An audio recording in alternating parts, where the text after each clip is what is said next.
സുഹൃത്തുക്കളെ, നമ്മുടെ മഹത്തായ ഇന്ത്യ രാജ്യം 78-ാം സ്വാതന്ത്ര്യദിനം മുഹമ്മദ് അലി തുടങ്ങിയ നൂറുകണക്കിന് മഹാരഥന്മാർ അവരുടെ പരിശ്രമ ഫലമായിട്ടാണ് രാജ്യം ഇന്ന് സ്വാതന്ത്ര്യത്തിൻ്റെ അമൃത് ആസ്വദിച്ചു കൊണ്ടിരിക്കുന്നത്. നമ്മെ സംബന്ധിച്ചിടത്തോളം ഈ രാജ്യത്ത് നമുക്ക് ലഭിക്കുന്ന ഈ മഹാസ്വാതന്ത്ര്യത്തിൻ്റെ പ്രാധാന്യം ചിലപ്പോഴെങ്കിലും മനസ്സിലാകാതെ പോകുന്നുണ്ടാവും.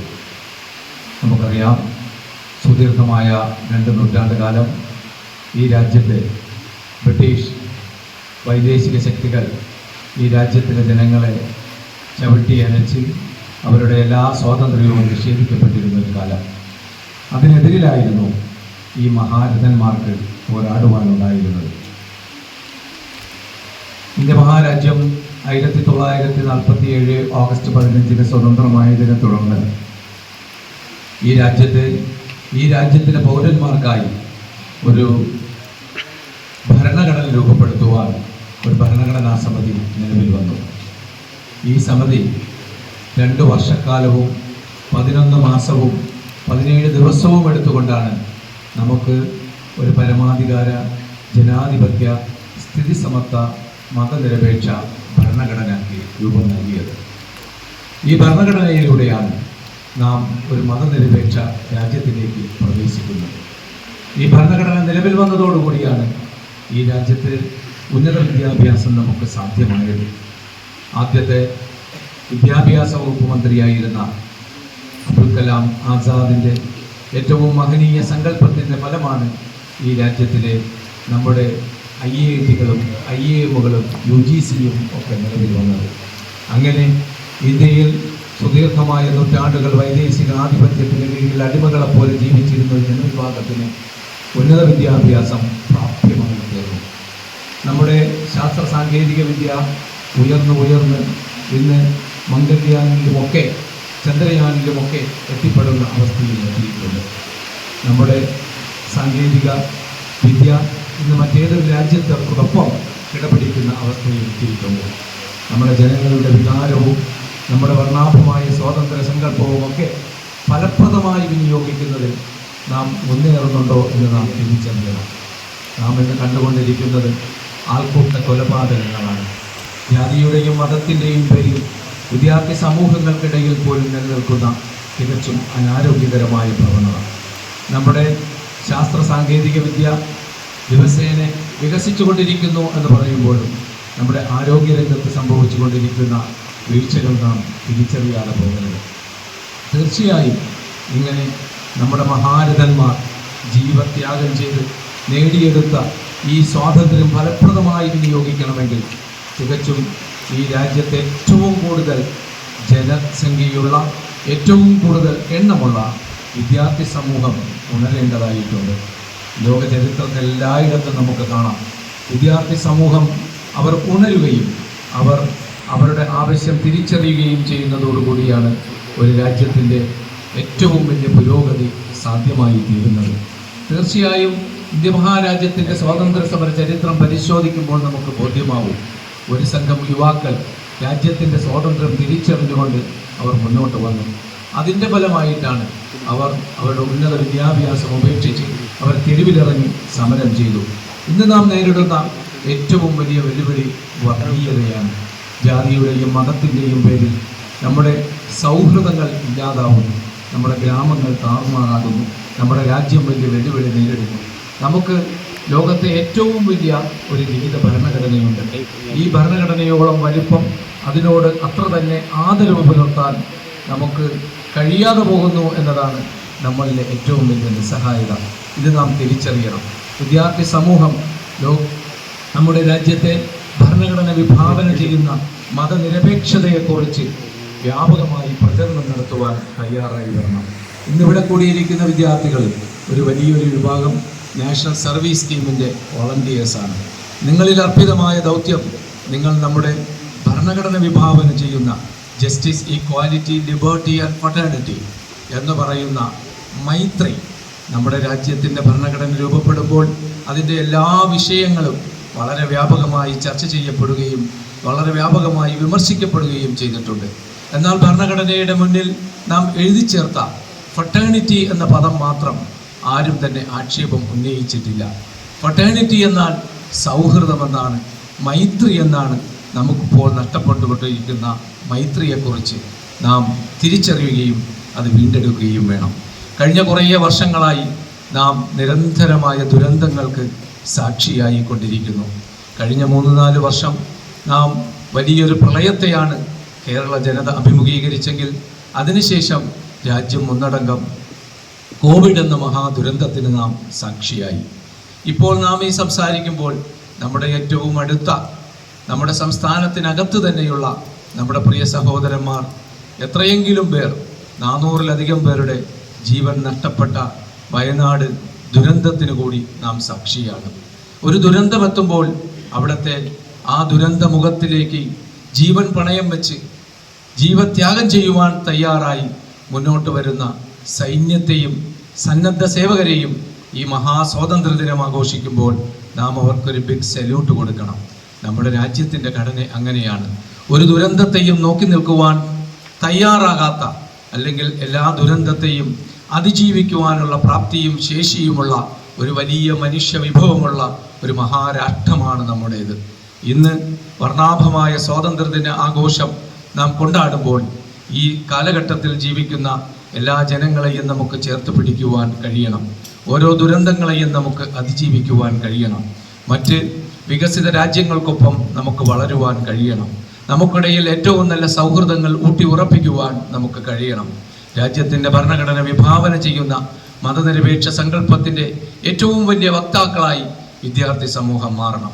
അതിനൊക്കെ ഉപകരിക്കുന്നതാകട്ടെ ഈ 78ാം സ്വാതന്ത്ര്യദിന സന്ദേശമെന്ന് ആശംസിച്ചുകൊണ്ട്, പ്രാർത്ഥിച്ചുകൊണ്ട് ഇതിൽ പങ്കെടുത്ത എല്ലാവർക്കും പ്രത്യേകം സ്വാതന്ത്ര്യദിന ആശംസകൾ നേർന്നുകൊണ്ട് ഞാൻ വാക്കുകൾ ഉപസംഹരിക്കുന്നു. ജയ് ഹിന്ദ്.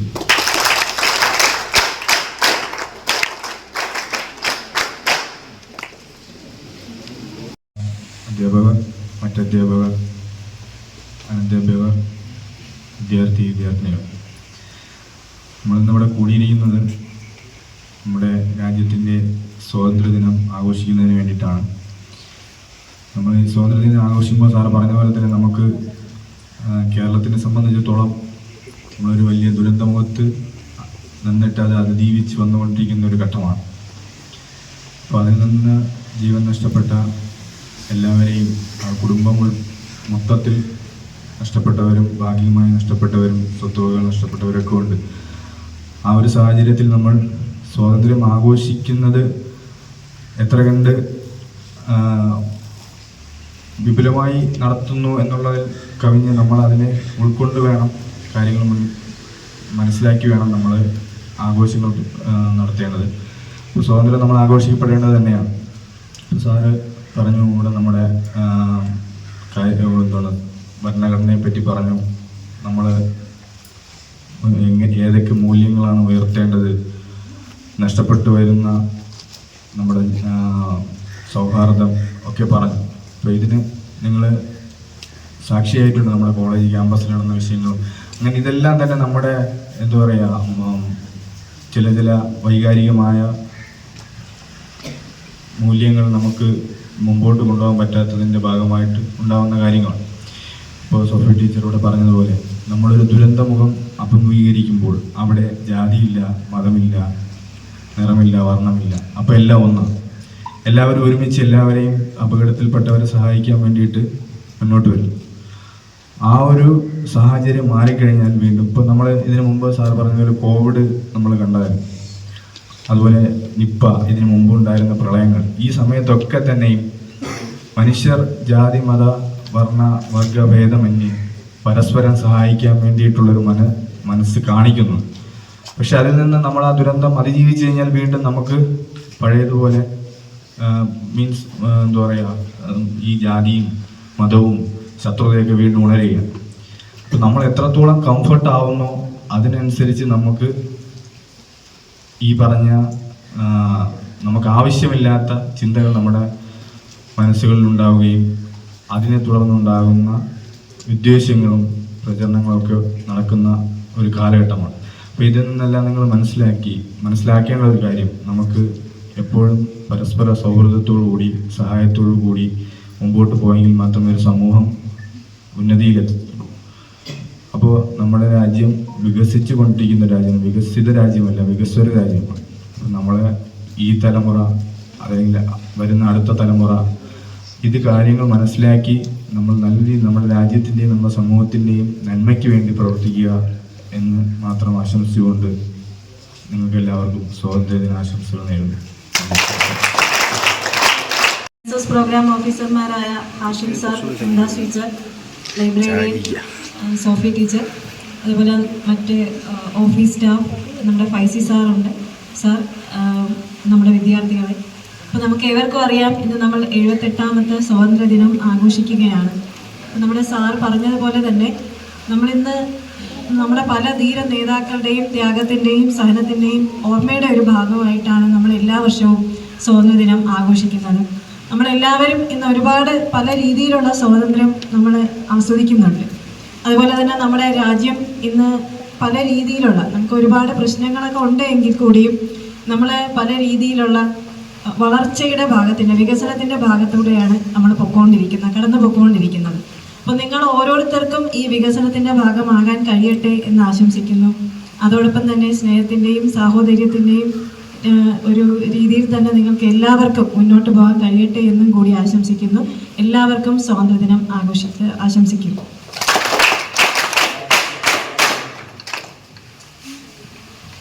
ബഹുമാനപ്പെട്ട principal professor doctor P Nazeer sir, NSS കോർഡിനേറ്റർമാരായ ശ്രീ ഹാഷിം സർ, മുംതാസ് ടീച്ചർ, ഇവിടെ കൂടിയിട്ടുള്ള ഈ ചടങ്ങിൽ സാക്ഷ്യം വഹിക്കാൻ എത്തിയിട്ടുള്ള മറ്റ് അധ്യാപകർ, അനധ്യാപകർ, NSS വോളണ്ടിയേഴ്സ് ഉൾപ്പെടുന്ന പ്രിയപ്പെട്ട വിദ്യാർത്ഥികളെ, ഇവിടെ നമ്മുടെ സ്വാതന്ത്ര്യദിനത്തോടനുബന്ധിച്ച് പ്രിൻസിപ്പൽ നടത്തിയ പ്രസംഗത്തിൽ നിന്നും നിങ്ങൾക്ക് വളരെ നല്ല കാര്യങ്ങൾ നിങ്ങൾ മനസ്സിലാക്കാൻ സാധിച്ചു എന്ന് വിചാരിക്കുന്നു. എല്ലാ മൂല്യങ്ങളും ഉൾക്കൊണ്ടുകൊണ്ട് തന്നെ ഉള്ള ഒരു ഉത്തമ പൗരന്മാരായി നിങ്ങളെല്ലാം മുന്നോട്ട് വരാൻ വേണ്ടിയിട്ട് സർവേശ്വരൻ സഹായിക്കട്ടെ. ഇന്ന് ശരിക്കും പറഞ്ഞാൽ മതസൗഹാർദ്ദം നഷ്ടമാകുന്ന രൂപത്തിലുള്ള കാര്യങ്ങളൊക്കെയാണ് നമ്മൾ കാണുന്നതും കേൾക്കുന്നതും ഒക്കെ.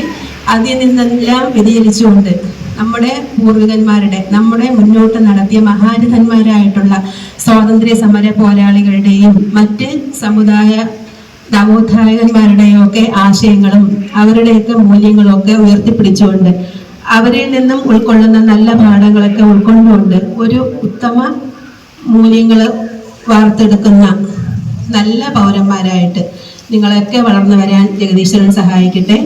അതുപോലെ ഈ നമ്മളിപ്പോൾ മീഡിയയിലൂടെയും ഒക്കെ കാണുന്ന, നമ്മൾ അറിഞ്ഞുകൊണ്ടിരിക്കുന്ന നമ്മുടെ മതമൈത്രി, നമ്മുടെ ബഹുസ്വരതയൊക്കെ തകർക്കുന്ന പലതരത്തിലുള്ള സംഭവങ്ങളൊക്കെ ഉണ്ട്. അത് നിങ്ങൾക്ക് മനസ്സിലാക്കാൻ കഴിയും. ഇപ്പോൾ വയനാട് നടന്ന സംഭവം തന്നെ, വയനാടിൻ്റെ ദുരന്തം, അവിടെ ഈ സംഭവങ്ങളൊക്കെ നിഷ്ഫലമാക്കിക്കൊണ്ടുള്ള പ്രവർത്തനങ്ങളാണ് നമ്മൾ കാണുന്നത്. അവിടെ ജാതിയോ മതമോ ഒന്നുമില്ലാത്ത വിധം ഉള്ള ഒരു രക്ഷാപ്രവർത്തനത്തിൽ അവിടെ എവിടെയാ ജാതി, അവിടെ എവിടെയാ മതം, അതൊക്കെ അവിടെ നിഷ്ഫലമാകുന്ന ഒരവസ്ഥയാണ് നമ്മൾ അവിടെ കണ്ടത്. അപ്പോൾ അതിലൊന്നിലുമല്ല നമ്മൾ മനുഷ്യനെ തിരിച്ചറിയുക, നന്മ ചെയ്ത് ജീവിക്കുന്ന നല്ല വ്യക്തികളായി വളർന്നു വരിക. അങ്ങനെയുള്ള ഒരു സമൂഹം ആണ് നമ്മുടെ ഇന്ത്യയുടെ ശക്തി. അത്തരത്തിലുള്ള ഉത്തമ പൗരന്മാരായി, ഇന്ത്യയുടെ ബഹുസ്വരത കാത്തു സൂക്ഷിക്കുന്ന പൗരന്മാരായി നിങ്ങളെയൊക്കെ വളർന്നു എത്തിപ്പെടാൻ ദൈവം സഹായിക്കട്ടെ എന്ന് ഈ സ്വാതന്ത്ര്യ ദിനത്തിൽ ഞാൻ ആശംസിക്കുന്നു.